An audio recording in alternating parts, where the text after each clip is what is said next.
Welcome back to The Explainer. Today, we are diving headfirst into a chilling mystery that is literally going to make you question every shadow you see. We're looking at a deeply unsettling case. Is a burnt-down, abandoned hospital genuinely haunted by a vengeful ghost? Or is something much, much more sinister hiding in plain sight? If you are a fan of hidden clues, dark psychology, and massive, jaw-dropping twists, well, you're going to want to buckle up for this one. All right, picture this for a second.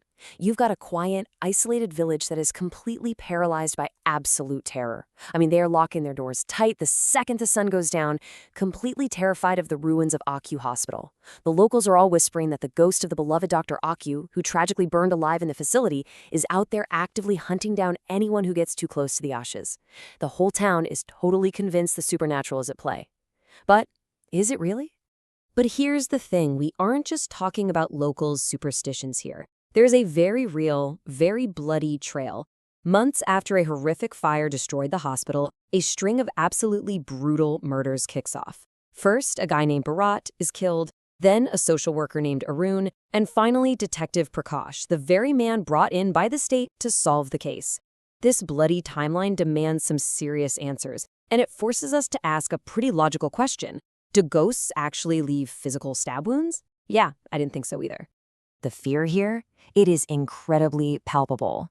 The villagers live by one terrifying golden rule. If you wander near the Anu hospital at night, you lose your life. They are thoroughly convinced a supernatural curse is taking these lives as some sort of beyond-the-grave revenge. But as anyone who follows true crime knows, the most obvious answer is usually just a giant smokescreen for a much darker, much more human truth. So enter Vikram. While the rest of the town cowers in fear every single night, Vikram absolutely refuses to believe the girl he loves, the incredibly kind-hearted Dr. Anu, has somehow transformed into this murderous, vengeful spirit. Fueled by love and a pretty desperate need for the truth, he starts pulling at the terrifying little threads that the locals are way too afraid to even touch. Get this. Right before he's brutally murdered, the famous detective Prakash leaves Vikram with this super cryptic dying warning.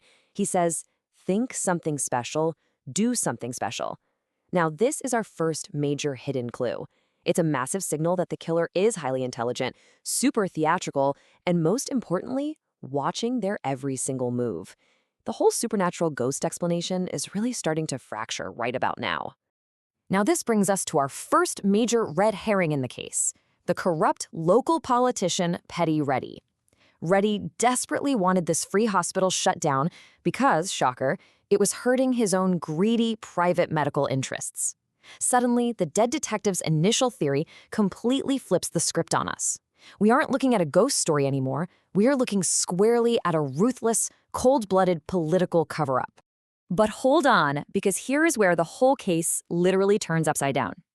Vikram manages to track down the politician's hired goons, and they actually confess to the arson.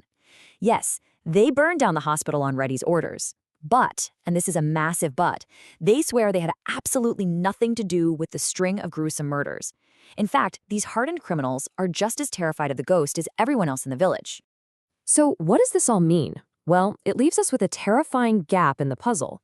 If the corrupt politician only ordered his guys to light the match, who on earth is butchering everyone who gets near the hospital ashes? Suddenly, that supernatural ghost theory seems horrifyingly plausible all over again. Are there actually two completely unrelated deadly forces at work in this one little village?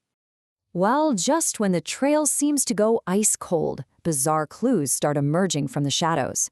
Late at night, phone calls are suddenly being made by Nurse Mary. The problem? Mary supposedly died in the hospital fire months ago. On top of that, locals report hearing the sound of two women laughing inside an empty, burnt-out hospital room. And the most shocking hidden clue of the whole bunch? Dr. Anu's autopsy report is completely missing because, as we find out, it was never actually done in the first place. Really think about this impossible paradox for a second. How exactly can a nurse whose body was supposedly burned to absolute ash be making late-night phone calls months later? Either she magically survived and someone else burned in her place, or someone is stealing her identity. The ghost illusion is fully shattering now, and the true, terrifying face of our killer is finally beginning to emerge. Meanwhile, way in the background of the town, there's this seemingly totally unrelated character named Sagar. He's an effeminate, heavily bullied local theater actor whose only real escape from a completely miserable life is performing female roles on stage. Because he's constantly mocked and pushed to the absolute fringes of society, Sagar harbors a deep, unseen, and very dangerous resentment toward the village. You see, when Dr. Anu first arrived in the village, she was literally the only person who treated Sagar with any kind of genuine human respect. She praised his acting, she treated his ailments, and she offered him a warm smile when everyone else just spit on him. But to a fractured, highly isolated mind, that innocent kindness mutated. It transformed into a very dark, all-consuming, and incredibly deadly obsession. Okay, so everything totally shatters on the exact same night the politician's men arrive with their gasoline. Sagar approaches Anu to confess his twisted love for her, but Anu's father violently intervenes. He brutally rejects Sagar, horribly mocking his cross-dressing right to his face. It basically creates the perfect storm of psychological trauma for Sagar, right at the exact moment the physical chaos of the hospital fire begins.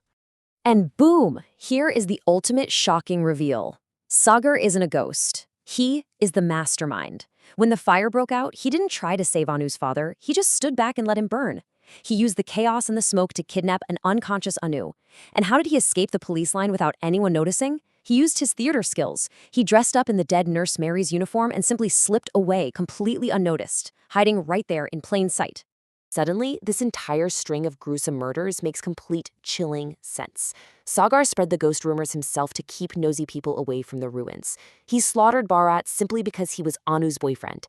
He killed Arun for digging too deep into the hospital's history. He murdered Detective Prakash because Prakash actually recognized him from their childhood theater days. Every single murder was a highly calculated move to protect his completely delusional fantasy. So the terrifying reality finally clicks into place. The reason there are laughing sounds, the reason there was no autopsy report on file, is because Dr. Anu never actually died. She has been held hostage in a secret, hidden room by her obsessed savior this entire time. The vengeful ghost haunting the village, it was nothing but a brilliant smokescreen for a woman trapped in a living, breathing nightmare. What started out looking like your classic supernatural haunting actually turned out to be a gripping psychological thriller about the totally unseen depths of human obsession. The true monsters don't need to be ghosts floating through walls. Sometimes they are the very people who claim to love us the most. It really leaves you wondering, when exactly does innocent admiration cross the line into a deadly obsession? Keep analyzing those clues around you, and hey, thanks so much for joining me on this explainer. See you next time.